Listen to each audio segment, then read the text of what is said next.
महाराष्ट्र के हिंगोली कत्ल का दिल दहला देने वाला मामला सामने आया है। ये ट्रिपल मर्डर का वो केस है जिसने पूरे शहर को हिला कर रख दिया। तारीख 11 जनवरी 2024 दिग्रसवानी के शिवरा में दोपहिया वाहन दुर्घटना में मां बेटे की मौत हो गई। मृतकों की पहचान कुंडलिक जाधव, कलावती जाधव और बेटे आकाश जाधव के रूप में हुई। पुलिस 3 लोगों की मौत को हादसा मान रही थी कि अचानक पोस्टमार्टम रिपोर्ट ने चौंकाने वाला खुलासा कर दिया। रिपोर्ट में पता चला कि शवों पर चोट के गंभीर निशान थे। अब पुलिस की समझ में आ गया कि ये कोई हादसा नहीं बल्कि कत्ल को हादसे की शक्ल दी गई है। कत्ल को हादसे की शक्ल। पुलिस ने जांच शुरू की तो सबसे पहले शक की सुई महेंद्र जाधव पर ही गई, क्योंकि उसी ने रिश्तेदारों को पहला कॉल कर बताया था कि परिजन गायब हैं। पुलिस ने महेंद्र जाधव से पूछताछ शुरू की लेकिन कोई सुराग नहीं मिला। पुलिस को महेंद्र जाधव पर शक था, लिहाजा पुलिस टीम ने महेंद्र जाधव के घर की तलाशी ली। यहां पुलिस को यूं तो पूरा घर साफ मिला, लेकिन एक जगह दीवार पर पुलिस टीम को खून का धब्बा नजर आया। पुलिस का शक पुख्ता हो चुका था। अब पुलिस ने महेंद्र जाधव को हिरासत में ले लिया। महेंद्र जाधव से कड़ी पूछताछ हुई तो तिहरे हत्याकांड की एक एक परतें खुलती चली गईं। दीवार पर पुलिस टीम को खून का धब्बा दिखा। जैसे जैसे महेंद्र जाधव कत्ल की कहानी सुनाता जा रहा था, पुलिस अफसरों की पेशानी पर बल पड़ते जा रहे थे। महेंद्र जाधव ने पुलिस को बताया कि उसने ही अपने माँ बाप और भाई का कत्ल किया है।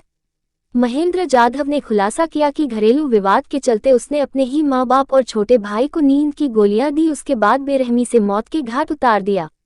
3 कत्ल करने के बाद महेंद्र जाधव ने रात के अंधेरे का फायदा उठाकर उन तीनों की लाशों को धीरे धीरे कर मोटरसाइकिल पर लादा और सड़क के किनारे गड्ढे में डाल आया।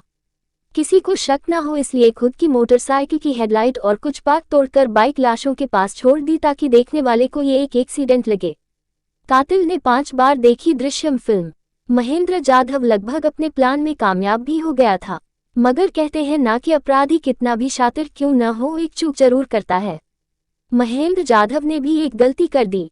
जहां पर वारदात को अंजाम दिया था उसी घर में दीवार पर लगे खून निशान मिटाना भूल गया और वही निशान उसकी गिरफ्तारी का सबसे बड़ा सबूत बन गया। महेंद्र जाधव ने पुलिस को बताया कि हत्या करने से पहले उसने 5 बार दृश्यम फिल्म और कई बार क्राइम पेट्रोल सीरियल के एपिसोड देखे थे। अपराधी महेंद्र जाधव पिछले कई दिनों से इन हत्या की प्लानिंग में लगा था। 9 जनवरी की रात को उसने अपने छोटे भाई को पहले नींद की गोलियां खिलाईं। इलेक्ट्रिक शॉक लगाकर मारने की कोशिश। बेहोशी की हालत में भाई को इलेक्ट्रिक शॉक लगाकर मारने की कोशिश की, मगर वोल्टेज कम होने के कारण वो नहीं मरा। जिसके बाद महेंद्र ने आकाश जाधव के सिर में रॉड से कई वार किए और कत्ल कर दिया। आरोपी भाई की लाश को रात के अंधेरे में मोटरसाइकिल पर रखकर सड़क किनारे एक गड्ढे में छुपाकर घर लौटा।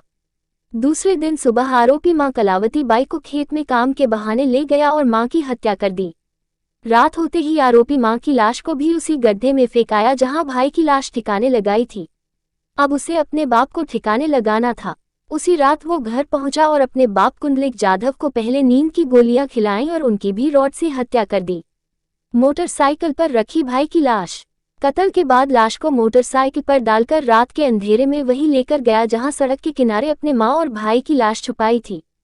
उसके बाद अपराधी महेंद्र ने बड़े ही चतुराई से अपने छोटे भाई, मां और बाप की लाश को सड़क के किनारे ऐसा रखा कि वो एक्सीडेंट लगे। घटना की थोड़ी देर बाद महेंद्र ने अपने रिश्तेदारों को फोन लगाकर कहा कि भाई आकाश बाबा और मां को अस्पताल लेकर गया और अब तक वापस नहीं लौटा है। उसके बाद उसी ने ही रिश्तेदारों को खबर दी कि मां बाप भाई का एक्सीडेंट हो गया है, उनकी मौत हो चुकी है। मां बाप और भाई की हत्या। आरोपी महेंद्र ने पुलिस को बताया कि उसे घर वाले पैसे नहीं देते थे।